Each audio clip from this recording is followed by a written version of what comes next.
নমস্কার বন্ধুরা, আজকের আমি কাঁচা কুমড়ো দিয়ে দুর্দান্ত স্বাদের একটা রেসিপি শেয়ার করব, যেটা প্রথম পাতে খাওয়ার জন্য একদম উপযুক্ত। রেসিপিটি তৈরি করার জন্য এখানে আমি 500 গ্রাম কুমড়ো নিয়ে নিয়েছি। রেসিপিটি প্রথম থেকে শেষ পর্যন্ত দেখে যদি একটুকুও ভালো লেগে থাকে তাহলে প্লিজ একটা লাইক করে দেবেন, আর আপনাদের কেমন লাগলো সেটা কিন্তু অবশ্যই করে জানিয়ে যাবেন। এই দেখুন, কুমড়োর মাঝখানের অংশটাকে কেটে বাদ দিয়ে দিলাম। এবারে কুমড়োগুলোকে আমি ছোট ছোট টুকরো করে নেব। এখন এই ছুরির সাহায্যে খোসাগুলোকে ছাড়িয়ে দিচ্ছি। আমি আমার নিজের সুবিধার জন্য ছুরি ব্যবহার করছি, তবে আপনারা নিজেদের সুবিধা মতো বটি বা পিলারের সাহায্যে খোসাটা ছাড়িয়ে নিতে পারেন। যেহেতু একদম কাঁচা কুমড়ো, তাই খোসাটা খুব একটা কিন্তু মোটা নয়। আমি দেখুন একদম পাতলা করে ছাড়িয়ে নিচ্ছি। খাই খাই অনুর রান্নাঘরের প্রত্যেকটি রেসিপি হয় একদম সহজ, সরল আর সাধারণ। যদি এই রকমের রেসিপি পেতে চান তাহলে এই চ্যানেলটি একদম পারফেক্ট। এই দেখুন, এবারে কুমড়োগুলোকে আমি কিভাবে কেটে নিচ্ছি একটু লক্ষ্য করুন। প্রথমে লম্বা লম্বা করে আমি ফালি করে নিচ্ছি।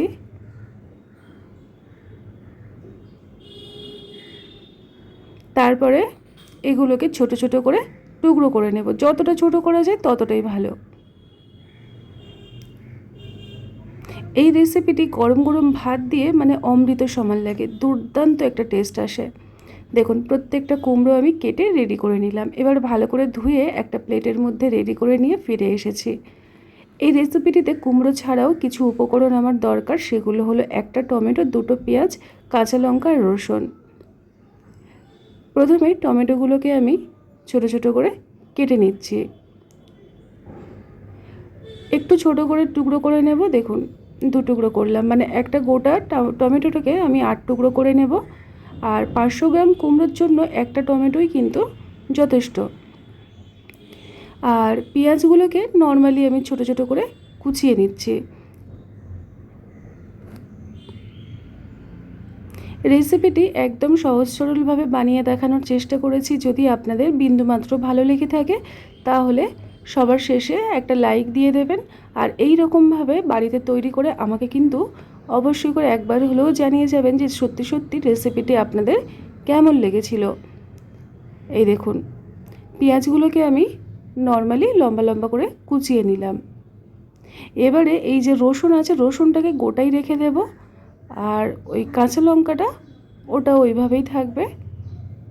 একই সাথে পেঁয়াজ, রসুন, কাঁচা লঙ্কা, টমেটো একটা পাত্রের মধ্যে তুলে নিলাম। এবারে চলুন রেসিপিটি তৈরি করা যাক। একটা কড়াই আমি গ্যাসের উনুনে বসিয়ে দিয়েছি, আর খুব সামান্য মানে 1 চামচ মতো তেল দিয়ে দিলাম, সরষের তেল। আর লবণ দিয়েছি। তেল লবণটাকে ভালো করে কড়াইয়ের চারিদিকটাই আমি একটু লাগিয়ে দিচ্ছি, যাতে করে তেলটা ভালোভাবে গরম হয় আর রান্নাটাও ভালো লাগে খেতে। সবার প্রথমে কুমড়োটাকে তেলের মধ্যে আমি ঢেলে দিলাম। দিয়ে একদম কম আঁচে রেখে কুমড়োটাকে খুব ভালোভাবে ভেজে নিতে হবে, আর তার সাথে সেদ্ধও করে নিতে হবে। এখন এটাকে আমি ঢাকনা দিয়ে মোটামুটি 3 থেকে 4 মিনিট অপেক্ষা করব। তারপরে ফিরে এলাম। একদম কম আঁচে রেখে দেবেন, দেখবেন তাতে করে কুমড়োগুলো খুব সুন্দরভাবে নরম হয়ে যাবে। দেখুন, এখন মোটামুটি 50% কিন্তু সিদ্ধ হয়েছে, এখনও 50% বাকি রয়েছে। তো আমি একটু এইভাবে যদি মাঝখানে জল থেকে থাকে, ওই জন্য আমি একটু মাঝখানটা ফাঁকা করে দিলাম, কিন্তু মাঝখানে অতটাও জল নেই। আবার কিছুক্ষণ পরে সেটাকে আবার ভালোভাবে নাড়িয়ে চাড়িয়ে নরম করে ভেজে নিতে হবে। ঠিক এই রকমভাবে একটু গোটা থাকবে, একটু ভাজা হবে, এই রকমভাবেই কুমড়োটাকে আমি রেডি করলাম। এখন সমস্ত কুমড়ো আলাদা একটা পাত্রে তুলে নিচ্ছি। বন্ধুরা, এই রেসিপিটি একবার হলেও কিন্তু আপনারা ট্রাই করে দেখবেন। কুমড়ো দিয়ে অনেক রকম রেসিপি আপনারা বানিয়েছেন, তবে এই রেসিপিটি মনে হয় একদম নতুন। এই দেখুন, কুমড়োটাকে রেডি করে নিয়েছি। কড়াইটা পরিষ্কার করে কড়াইয়ের মধ্যে আমি দিয়ে দিলাম 2 চামচ পরিমাণে সর্ষের তেল। তেলটা গরম হলে দুটো শুকনো লঙ্কা একটু লালচে করে ভেজে নেব। ঝালের পরিমাণটা আপনারা কম বেশি নিজেদের মতো করে নেবেন, যে যেমন বেশি পছন্দ করলে সেইভাবেই দেবেন। আমি কিন্তু খুব একটা ঝাল পছন্দ করি না, তাই আমি এখানে দুটো শুকনো লঙ্কার একটা কাঁচা লঙ্কা ব্যবহার করব। এবারে ওই তেলের মধ্যে দিয়ে দেব 1/2 চামচ পরিমাণে কালো জিরে। কালো জিরেটা অবশ্যই করে দেওয়ার চেষ্টা করবেন। ঠিক তারপরেই আমি দেখুন পেঁয়াজ, টমেটো, কাঁচা লঙ্কা আর আপনার ওই রসুন সমস্তটাই দিয়ে দিলাম।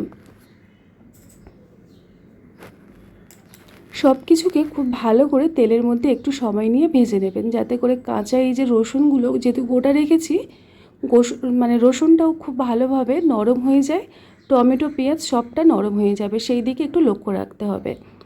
আমি এটাকে 5 মিনিট মোটামুটি কম আঁচে ঢাকনা দিয়ে রেখেছিলাম। এই দেখুন টমেটো বলুন বা পেঁয়াজ, রসুন সবটা কিন্তু নরম হয়ে গেছে।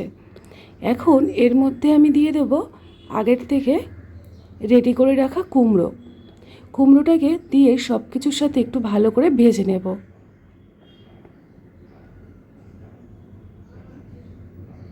রেসিপিটি এতটা টেস্টি হয়, মানে বাচ্চারাও যদি খায় তারাও কিন্তু আপনার থেকে চেয়ে চেয়ে খাবে।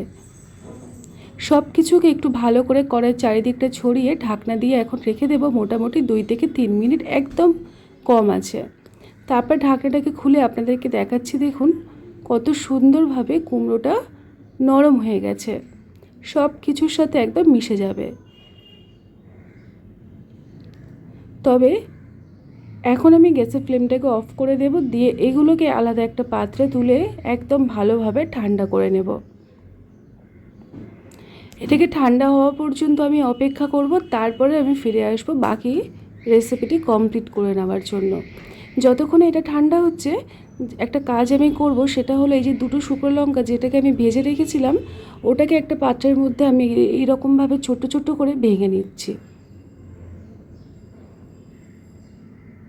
আপনারা চাইলে এর মধ্যে একটু লবণও দিতে পারেন, তবে আমি কুমড়ো ভাজার সময় লবণ দিয়েছিলাম বলে আর দিলাম না। এই দেখুন লঙ্কা আমার রেডি। আর এদিকে এই যে কুমড়োটাকে আমি ঠান্ডা করে নিয়ে ফিরে এলাম। এখন আমি নিয়ে নেব একটা মিক্সিং জার।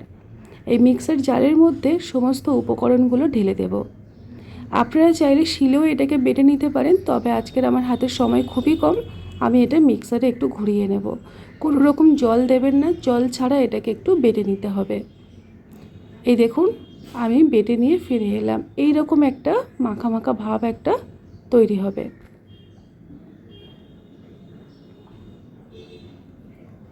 তো সমস্ত কুমড়োটাকে দেখুন আমি এইভাবে মিক্সিতে দিয়ে ভালো করে ঘুরিয়ে নিয়েছি।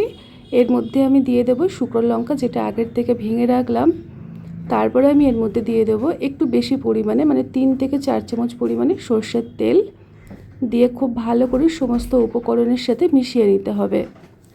রেসিপিটি এতটাই টেস্টি হয়, মানে আপনাদের মনে হবে বারে বারে এইভাবেই কুমড়ো রান্না করি। কুমড়ো দিয়ে অনেক রকম রেসিপি আপনারা বানিয়েছেন, তবে এই রেসিপিটি একদম নতুন, আপনারা একবার হলেও ট্রাই করে দেখতে পারেন। এবারে একটা পাত্রের মধ্যে আমি এটাকে সার্ভ করে নিয়ে ফিরে এলাম। দেখুন বন্ধুরা কতটা লোভনীয় হয়েছে, সত্যি কথা বলতে ভীষণ টেস্টি হয়।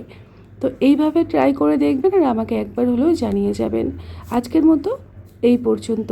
ওপর থেকে আমি একটু সর্ষের তেল ছড়িয়ে দিলাম। তার মধ্যে সবাই ভালো থাকবেন আর সুস্থ থাকবেন। টাটা।